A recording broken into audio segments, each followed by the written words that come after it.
આજે એક એવા ટૉપિકની ચર્ચા કરવાની છે જે ઘણી બધી રીતે ખૂબ ઇમ્પોર્ટન્ટ અને GS1, 2, એસએ ઘણી બધી જગ્યાએ પૂછાઈ શકે છે અને હાલ ખૂબ ચર્ચામાં પણ રહેલો છે. Freedom of speech in India, વાણી સ્વાતંત્ર્ય. તો પ્રસ્તાવના શરૂઆત ઓપનિંગ સ્ટેટમેન્ટ એવી રીતે આપી શકાય: મને બોલવા દો, કેમ કે મારા શબ્દો મારા વિચારોનું પ્રતિબિંબ છે. ફ્રીડમ ઓફ સ્પીચ એ એક પ્રજાસત્તાક દેશનું મૂળ તત્વ છે. ભારતના સંવિધાનના કલમ 19 પૈકી એ હેઠળ દરેક નાગરિકને વિચાર અને અભિવ્યક્તિની સ્વતંત્રતા આપવામાં આવી છે. આ અધિકારને વ્યક્તિગત આઝાદીનો સ્તંભ છે, જે સત્તા સામે સત્ય બોલવાની, જાહેર ચર્ચા કરવાની અને પોતાનું મંતવ્ય વ્યક્ત કરવાની શક્તિ આપે છે. પરંતુ આઝાદી અનિયંત્રિત નથી.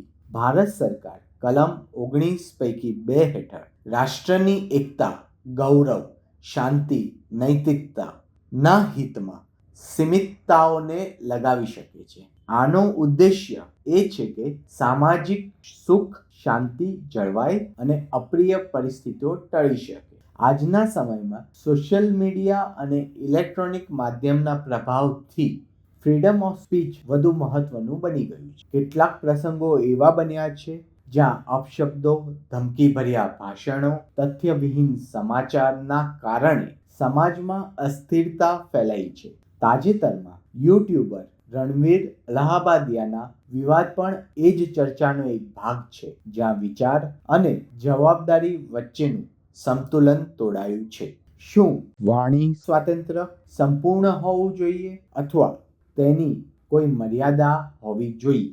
આ વિશદ ચર્ચા મધ્ય ભાગમાં આપણે કરી શકીએ અને એનો પ્રયાસ કરીશું. ભારતીય બંધારણના મુદ્દા અને કાનૂની મર્યાદાઓ. પહેલું શું મધ્ય ભાગમાં એડ કરી શકાય? ભારતનું સંવિધાન દરેક નાગરિકને વિચારો અને અભિવ્યક્તિની સ્વતંત્રતા આપે છે, પરંતુ કલમ 19 પૈકી 2 હેઠળ કેટલાક નિયંત્રણો લાગુ કરવામાં આવ્યા છે, જેમ કે રાષ્ટ્રની એકતા અને અખંડિતતા.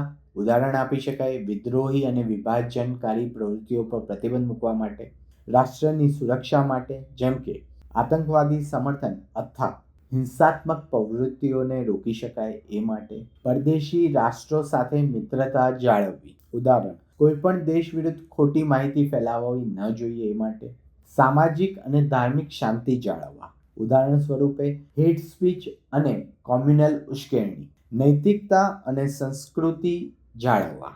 ઉદાહરણ: અશ્લીલ કે અપમાનજનક સામગ્રી ફેલાવવી રોકવા. બીજો મુદ્દો આવરી લેવાય કે તાજેતરના વિવાદો અને એની ચર્ચાઓ, જેમ કે રણવીર અલ્હાબાદિયા વિવાદ. તાજેતરમાં જ યુટ્યુબર પોડકાસ્ટર રણવીર અલ્હાબાદિયા વિરુદ્ધ કાર્યવાહી થઈ હતી.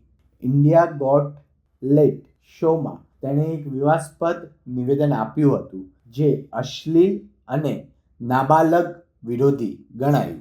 આ ઘટનાએ સોશિયલ મીડિયા ઉપર ઉગ્ર પ્રતિક્રિયાઓ ઉઠાવી અને સત્તાવાર પોલીસ ફરિયાદ નોંધાવવામાં આવી. આ વિવાદ એ પ્રશ્ન ઊભો કરે છે કે શું મજાક અને અભિવ્યક્તિની સ્વતંત્રતાને કોઈ મર્યાદા હોવી જોઈએ કે નહીં. હવે મિડ સેગમેન્ટમાં છેલ્લો મુદ્દો લઈ લઈએ કે કાયદાકીય કાર્યવાહી અને આપણી પ્રજાસત્તાક મર્યાદાઓ. 2024માં ભારતમાં મફત ભાષણના 134 ઉલ્લંઘનના કેસો નોંધાયા છે, જેમાં પત્રકારો, યુટ્યુબરો અને વિદ્યાર્થી સંગઠનો સામે કાર્યવાહી થઈ છે. એસ રંગારાજન વર્સિસ જગજીવન રામ કેસમાં સુપ્રીમ કોર્ટે સ્પષ્ટ કર્યું હતું કે અભિવ્યક્તિના સ્વતંત્રતાને દબાવી શકાય નહીં, જ્યાં સુધી તે રાષ્ટ્રના હિતમાં ખરાબ અસર કરતી ન હોય. પરંતુ ભારત હેટ સ્પીચ અને સોશિયલ મીડિયામાં ફેલાતી અફવાઓના કારણે આઝાદી અને મર્યાદાઓ વચ્ચે સંતુલન બનાવવા પ્રયત્નશીલ છે. હવે કન્ક્લુઝનમાં કયા મુદ્દાઓ આવરી શકાય એની ચર્ચા કરી લઈએ કે અભિવ્યક્તિનો અધિકાર છે, પણ જવાબદારી પણ એટલી જ મહત્વપૂર્ણ છે. અભિવ્યક્તિની આઝાદી એ પ્રજાસત્તાક તંત્રનું મહત્વપૂર્ણ અંગ છે, જે લોકશાહી અને વ્યક્તિગત વિકાસ માટે ખૂબ જરૂરી, પરંતુ એ સાથે સામાજિક શાંતિ, નૈતિકતા, રાષ્ટ્રીય અખંડિતતાની રક્ષા કરવી પણ એટલી જ અગત્યની છે. હવે સંતુલિત અભિગમની જરૂરિયાત. સરકાર દ્વારા આવશ્યક દબાણ અને સેન્સરશિપ ટાળવી જોઈએ. લોકોને પણ તેમની ભાષા અને અભિવ્યક્તિમાં વિશિષ્ટતા અને જવાબદારી જાળવવી જોઈએ. સોશિયલ મીડિયા પ્લેટફોર્મને ફેક્ટ્સ ચેક કરીને વધુ મજબૂત કરવા જોઈએ. ભવિષ્યમાં શું માર્ગો આપણી પાસે છે એના ઉપર ચર્ચા કરીએ. શિક્ષણ અને જાગૃતિ.